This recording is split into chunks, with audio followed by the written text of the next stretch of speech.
Boa noite, doutor. Vamos olhar para estas críticas que são linguagens muito duras a que não estamos habituados. Uma Procuradora-Geral da República que é precipitada, que tem mal perder, acusações vagas e genéricas, também uma comunicação por parte de um juiz numa altura muito pouco própria deste processo, pelo menos não estamos habituados a isto. Este clima de guerra é inevitável. O que é que pode sair daqui neste afastamento entre Ministério Público e Conselho Superior de Magistratura? Bom, o afastamento sempre existiu e é bom que exista. No caso de estarem afastados é sinal que o sistema funciona. O que já não é razoável é que estejam juntos na crítica cruzada por um caso concreto.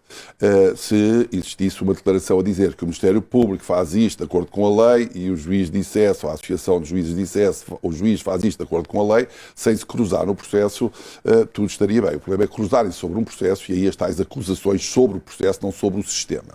O que acontece é que, normalmente, quer o Ministério Público, quer os seus juízes, dizem eu não falo de assuntos pendentes, eu não falo de casos concretos, mas depois não resistem ao impacto que esses casos concretos têm na comunicação social, nas redes sociais, e depois vão saindo também com opiniões, agora às vezes desfasadas no tempo, não é imediato, é passado uma semana, depois agora até já se diz, como a peça bem documentou, que o Ministério Público devia ter falado antes do diretor da Polícia Judiciária. Eu também acho, mas era preciso saber o que é que o Ministério Público podia dizer. Também já se disse aqui na peça que, afinal, a hierarquia do Ministério Público funcionou, porque a senhora Procuradora estava a controlar as iniciativas tomadas pelo Ministério Público, a recolha de meios complementares de prova. Eu tenho dúvidas. Eu acho que a senhora Procuradora só interveio para proteger, digamos assim, a sua estrutura. Não esteve no início da, enfim, estratégia de investigação deste processo. É a minha ideia. Ouvimos aqui as declarações de Manuel Soares, ele que é o presidente da Associação Sindical de Juízes.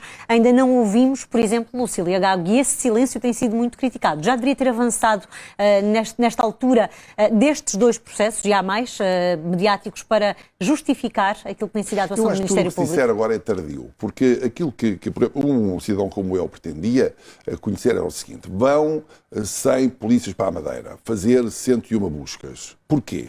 É pela razão que disse o diretor da Polícia Judiciária? Pela razão que disse o procurador depois?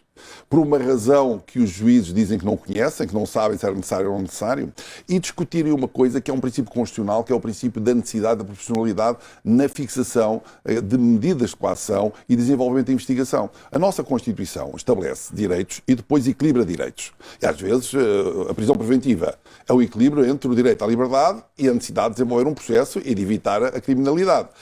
Também a medida de coação de prisão preventiva tem que ser estabelecida numa medida, um critério de necessidade e proporcional ao processo em vista.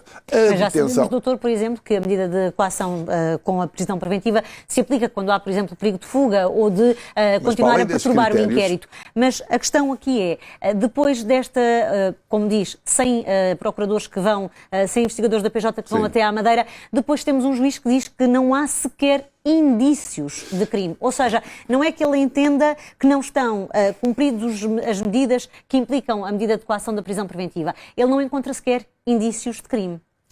Ele só teria de dizer, face à lei, que os indícios não são graves, não são significativos, não são relevantes no sentido de excederem a média normal de indícios, a ponderação normal de indícios, para determinar a prisão preventiva. E porquê? Porque o princípio constitucional da necessidade da proporcionalidade faz com que a prisão preventiva só possa ser estabelecida se for necessário. Para ser necessário, os indícios têm que ser graves.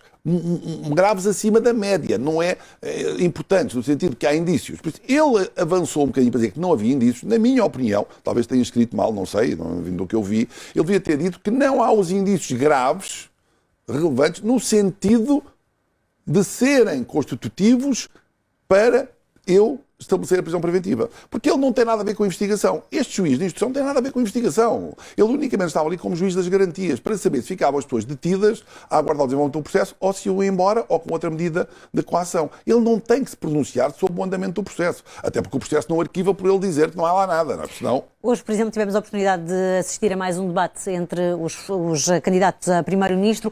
O PSD, sabemos, quer fazer uma reforma da Justiça, já apelou várias vezes a que o PS se aliasse a essa reforma. Pedro Nuno Santos hoje não fez, não deixou em aberto essa possibilidade, mas diz que isso não está para já em cima da mesa.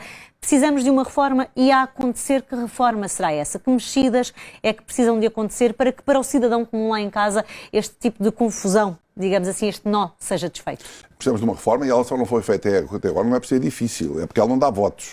E porque os seus deputados fazem os inquéritos no Parlamento, como já se viu durante semanas, e na comunicação social, a ouvirem pessoas, a interrogar-os, tiram conclusões, que é tudo ilegal, dali não sai nada, porque há uma independência, uma separação entre aquilo que se apura na Assembleia da República e o que se pode apurar no processo judicial. Por isso, essa reforma é necessária, toda a gente sabe, há um consenso sobre a reforma, ela não dá votos e o poder político acobardou-se perante, digamos assim, uma organização judiciária deficiente, porque ela foi estruturada de forma deficiente. Tivemos um tribunal como o juiz, obviamente, isso limitou a reforma, porque quando se pretendia dizer agora vamos aumentar o número de juízes naquele tribunal, dizia, querem abafar a investigação, vamos separar o Ministério Público dos juízes de instrução, querem condicionar o Ministério Público. Por isso, todo esse, digamos assim, folclore, que é justificações, que são justificações de superfície, não são de profundidade, sobre a reforma da Justiça, tem impedido a reforma da Justiça. Agora ela vai ter que ser feita, porque nós sabemos, temos isso declarado e documentado,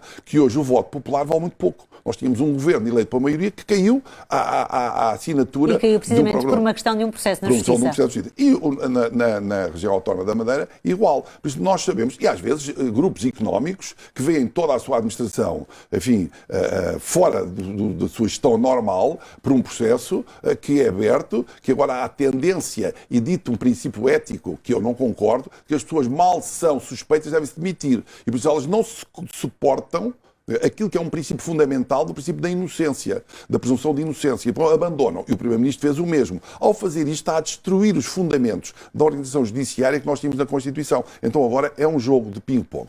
A reforma vai acontecer, não tenho dúvidas nenhuma. António Raposo Subtil, obrigada.